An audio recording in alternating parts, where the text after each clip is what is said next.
राम राम दोस्तों, मैं हूं रविंदर राठी। आप हैं मेरे साथ और हम करेंगे न्यारी बात। न्यारी बात के इस खास एपिसोड में हमारे साथ हैं महावीर प्रसाद बोंदवाल। महावीर जी हरियाणा बनने के बाद पहला नेशनल अवार्ड जीतने वाले शिल्पकार हैं।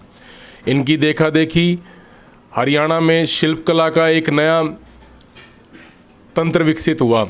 युवा लगातार इनसे प्रेरणा लेकर शिल्पकला के क्षेत्र में नए आयाम रच रहे हैं। सीधी बात करते हैं, न्यारी बात करते हैं महावीर जी से। जी महावीर जी नमस्कार। नमस्कार जी। महावीर जी, आपको नेशनल अवार्ड कब मिला, किन के हाथों मिला और किस उम्र में मिला, ये सारी बात बताएंगे? मेरे को नेशनल अवार्ड मिला जी 26.5 साल की उम्र में। डिक्लेयर तो हो गया था 1 अप्रैल 1979 को, मेरे पास टेलीग्राम आ गया था, लेकिन फिर सरकार बदल गई। जो मिला मेरे को वो 18 नवंबर 1980 को राष्ट्रपति जी थे नीलम संजीवा रेड्डी जी, उनके हाथों विज्ञान भवन में मेरे को ये पुरस्कार मिला। महावीर जी, आमतौर पर हरियाणा का शिल्पकला में कोई नाम नहीं रहा। हरियाणा को सिर्फ खेती, पहलवानी और सैनिकों के नाम से जाना जाता था, लेकिन भारत जैसे समृद्ध देश में शिल्पकला को लेकर साउथ में ही एक पहचान है। आपने हरियाणा से निकलकर जिस तरीके से हाथी दांत में कार्विंग की और अद्भुत कला से आपने नेशनल अवार्ड जीता, उसके बारे में बताएंगे? ऐसा था जी, हरियाणा में हाथी दांत का काम तो काफ़ी होता था, लेकिन मार्केट दिल्ली थी तो नाम दिल्ली का होता था। दिल्ली में ज़्यादातर कारीगर अपने हरियाणा के ही थे।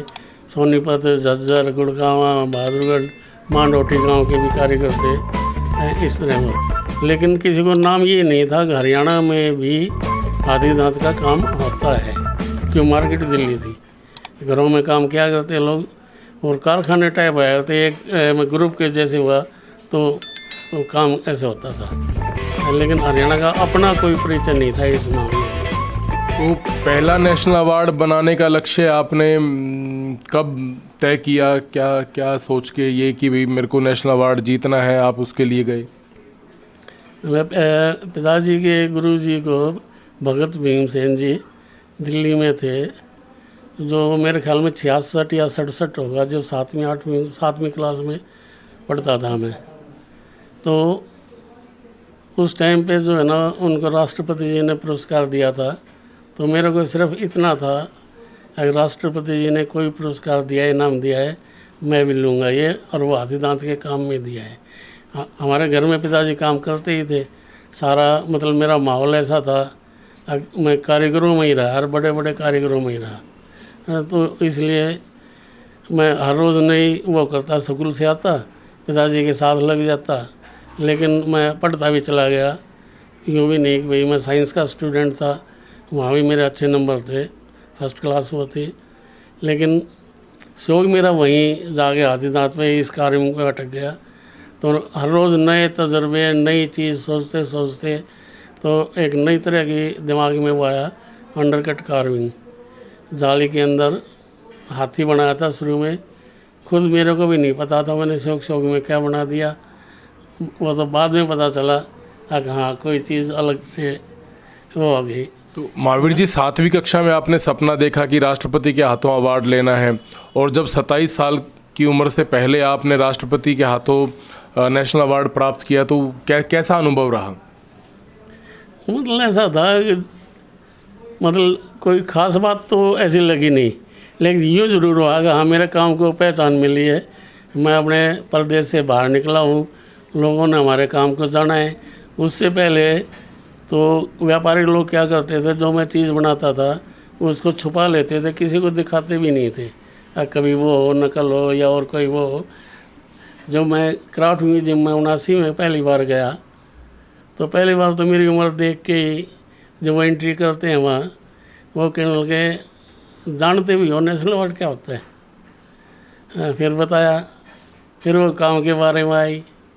लेकिन जब लोगों ने मेरा काम देखा, उसके बाद जो है ना, मेरे को यूँ मतलब लोगों को यूँ हुआ कि हाँ ऐसा हो सकता है, क्योंकि उन दिनों चीन से भी कुछ काम आया हुआ था चाइना पवेलियन में, तो हमारा काम उससे बाहर ही बैठता था। तो आप महावीर जी, भारत से बाहर भी आप इस कला की के प्रचार प्रसार के लिए गए हैं? हाँ, सरकार ने ही हमारे को बाहर भेजा था। पहली बार तो मैं 2002 में गया था। उसका वो था theme Delhi heart at London इसका था। उसमें 4 दिन का प्रोग्राम था। फिर जर्मनी भी गया, फिर पनामा, और फिर इसके बाद इंडोनेशिया, मतलब 4-5 देश वहाँ ये काम दिखा के इसका लाइव डेमोन्स्ट्रेशन करके आया हूँ। ये सब सरकार ने, भारत सरकार ने भेजा था।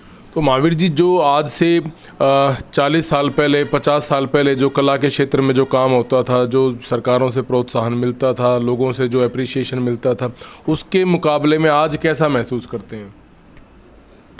मतलब एकदम से अलग सा है। पहले तो उस कारीगरों को हाथी दांत का कोटा मिलता था। हर कारीगर के नाम का कोटा होता था, उसको इतना तो मिलेगा सरकार की तरफ से। आहिस्ता आहिस्ता वो बंद हो गया।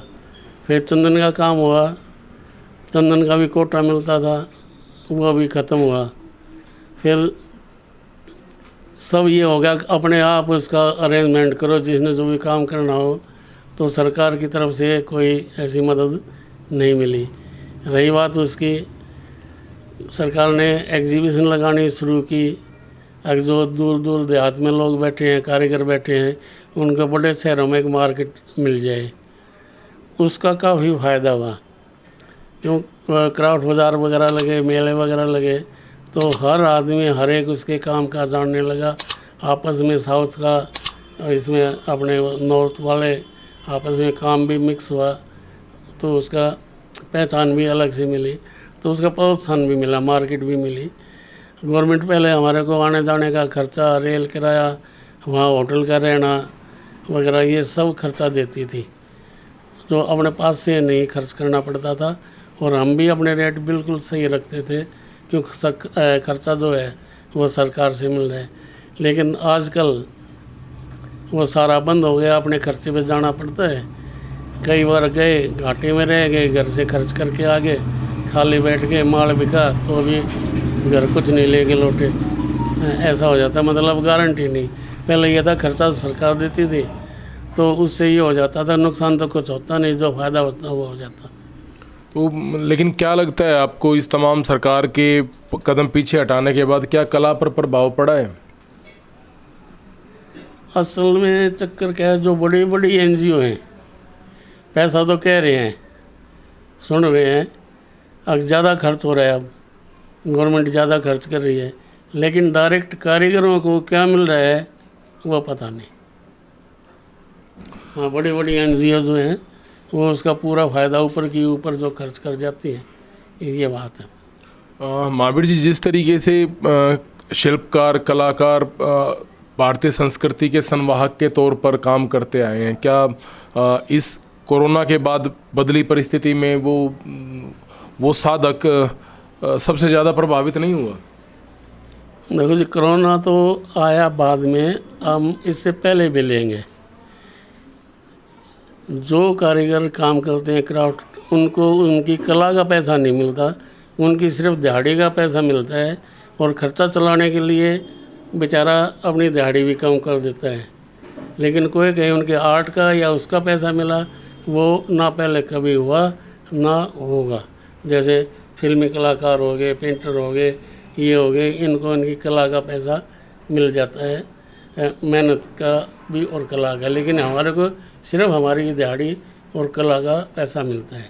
इसी कारण से जितने भी कारीगर थे, ज़्यादातर उनके बच्चे दूसरे कामों में लग गए, या तो कोई नौकरी लग गया, या अपने कहीं ना कहीं उन्होंने अपने दूसरे बिजनेस कर लिए, और ये कामयाब भी रहे। लेकिन जिन घरों में अच्छा काम होता था या पुरस्कार अवार्ड वगैरह मिले हुए थे, वो अवार्ड की वाहवाही कह लो, शाबाशी कह लो, उसमें ऐसे लुट गए। अब वो ना तो उधर के नहीं रहे ना उधर के, वो अपने काम में लगे रहे, जिसका असर आज देखने को मिल रहा है। एक सरकारी नौकरी में चपरासी भी हो, उसकी भी पेंशन कितनी आ जाती है। आज हमारे को रोटी का भी वो पड़ जाता है, बुढ़ापे में हम करेंगे क्या। महावीर जी, जो युवा कलाकार हैं उनको क्या संदेश देना चाहेंगे? नहीं, उससे पहले जो बात अधूरी रह गई थी, कोरोना की रही। कोरोना में तो यूँ समझ लो सत्यानाश हो गया, ऐसा वक्त हमने कभी नहीं देखा था। पिताजी बताते हैं पहले वर्ल्ड वार में एक बार ये हुआ था कि ये काम छोड़ गए थे लोग, कोई अपनी चिनाई पे, कोई लकड़ी का, कोई और काम करने लग गए थे, लेकिन उसके बाद ये काम चल गया। अब जो है ना वही हालत ये हो गई, ज़्यादातर लोगों ने काम, किसी ने सब्जी तक बेचनी शुरू कर दी। जयपुर में कितने कारीगर हैं वो घर बैठ गए या दूसरे काम में लगे, कितने व्यापारी, दुकानदार सब फेल हो गए, सब अपने घर बैठे हैं। किसी कारीगर के या किसी के पास कोई काम नहीं। ऐसा टाइम आज तक हमने नहीं देखा था। महावीर जी, युवा कलाकारों को क्या संदेश देना चाहेंगे अपने अनुभव के आधार पर? देखो, अगर वाह भाई देखें, रूस से देखें तो इससे बढ़िया नहीं दुनिया में नाम है। आप जहाँ भी जाओगे 4 आदमी आपकी कदर करेंगे। अगर आप यूँ देखोगे मेरे पास कुछ हो जाए खाने पीने का या मैं ढंग से कर लूँ, तो फिर वो तो मुश्किल है। और इसलिए नए बच्चे इस तरफ आते नहीं। मेहनत ज़्यादा है लेकिन मिल कम रहा है। हाँ, अगर गवर्नमेंट की पॉलिसी ठीक हो तो कतई कोई दिक्कत नहीं। क्यों, हमारे को वो टाइम भी याद है जब रात को भी काम करना पड़ता था, दिन को भी। छोटे छोटे कारीगर थे, उनके पास भी बाहर के ऑर्डर एक्सपोर्ट के इतने हुआ करते, कोई भी खाली नहीं था, किसी को फुर्सत नहीं। आज पूरा साल हो गया, एक भी व्यापारी, कोई आदमी ये नहीं आया है जो यूँ कह देगा हमारा ये काम कर दो। तो इस हिसाब से अब नए बच्चों को हम कहें तो किस मुँह से कहें। महावीर जी, आप दीर्घायु हों, भगवान आपको स्वस्थ रखे, इन्हीं शुभकामनाओं के साथ बहुत बहुत धन्यवाद। हाँ ठीक है, पेंशन मिल जाएगी तो हो जाएंगे और नहीं तो ये देखो 1 साल से 1.5 साल हो गया ये बुढ़ापा पेंशन का अपने जो नस्लवाड़ी को मिलती है उसके लिए फार्म भरवाए थे। पहले सब पेंशन बंद करवा दो, मैंने बुढ़ापा पेंशन बंद करवा दी। 8 महीने बाद वहाँ से वो आया, कहाँ आपकी शुरू हो गई है।